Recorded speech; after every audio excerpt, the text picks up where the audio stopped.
Hello everyone, welcome to my channel life with Mou Imran. তো আজকে আমি তোমাদের সাথে যে রেসিপিটি শেয়ার করব সেটা হচ্ছে খাসির কলিজা ভুনা।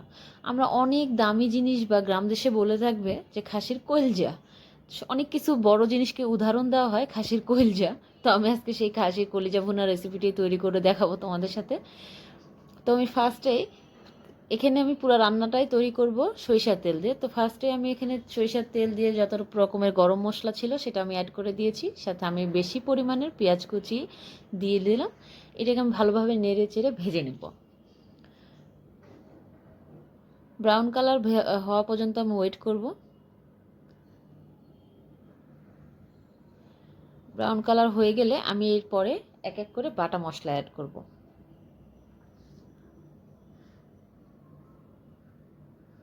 তো এখানে আমি দিয়ে দিলাম রসুন বাটা 2 টেবিল চামচ, আদা বাটাও সেম পরিমাণে, এরপরে দিলাম জিরা বাটা 2 টেবিল চামচ। সব মশলা দিয়ে দেওয়ার পরে আমি আবারও নেড়ে দিয়ে একটু ভেজে নিব, যাতে কাঁচা মশলার একটা কোনো ঘ্রাণ না থাকে। সাথে আমি লবণটাও অ্যাড করে দিয়ে দিলাম।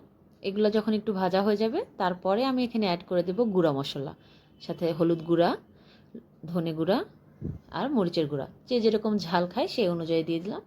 এভাবে একটু পানি দিয়ে আমি মশলাটাকে ভালোভাবে কষিয়ে নেব। সব মশলা যদি একটু ভালোভাবে কষানো হয়, ঢেকে কষাবো, তাহলে আমার মশলার টেস্টটা অনেক ভালো আসবে।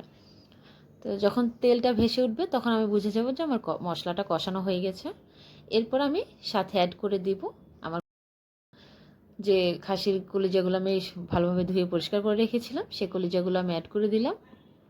তারপর ঢেকে দিয়ে দেখো আমি একটু নাড়াচাড়া করে দিচ্ছি। এগুলো একটু কষানো হয়ে যাওয়ার পরে আমি, তাও লাগবে একটু কষাতে, টাইম লাগবে। তো কষানো হয়ে যাওয়ার পরে আমি এখানে কিছু পরিমাণে আলু কুচি করে রেখেছিলাম, চারকোনা পিস করে সেম সাইজ করে আমি এভাবে আলুটাও অ্যাড করে দিলাম। আপনারা চাইলে আলুটা অ্যাড করতে পারেন, না হলে স্কিপ করতে পারেন।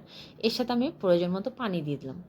পানিটা দেওয়া হয়ে গেলে আমার সিদ্ধ হতে যে পরিমাণ পানি লাগবে আমি সেই পরিমাণে পানিটা দিব। যেহেতু আমি এখানে কোনো ঝোল বা রাখবো না, মাখা মাখা হবে গ্রেভি। তো এইভাবে পানিটা দিয়ে সিদ্ধ হয়ে আসা পর্যন্ত ওয়েট করব। পানিটা টেনে আসলে আমার রান্নাটা প্রায় হয়ে যাবে। তো আমি এভাবে সিদ্ধ হয়ে বারবার চেক করে নিব, নেড়ে দিব যে কী পরিমাণ হলো, আলু সিদ্ধ হলো কি না। তো একবার নেড়ে দেওয়ার পরে আমি আবার ঢাকা দিয়ে ঢেকে দিলাম। তো এখন প্রায় হয়ে এসছে বলা যেতে পারে। তো আর একটু আমি ঝোল টেনে নিব, আলুগুলো সিদ্ধ হয়েছে কিনা আবারও চেক করে নিব। এর সাথে আমি একটা ভাজা মশলা অ্যাড করি। এখানে সব ধরনের গরম মশলা এখানে আমার হচ্ছে একসাথে ভেজে আমি রাখি। অন্য কোনো দিন তোমাদের সাথে এই ভাজা মশলার রেসিপিটি আমি শেয়ার করে নিব। তো আমি ভাজা মশলাটা দিলে আমার ঘ্রাণটা আর কালারটা সুন্দর আসে। এই দেখো ভাজা মশলা দেওয়া শেষ, আমার ঝোলটা একদম টেনে এসছে, আমার রান্নাটাও প্রায় শেষ। তো তোমরা চাইলে এভাবে বাসায় খাসির কলিজা ভুনা রান্না করে নিতে পারো। তো আজকে ভিডিওটা আর বড় করছি না, সবাই ভালো থাকবে, সুস্থ থাকবে, আল্লাহ হাফেজ।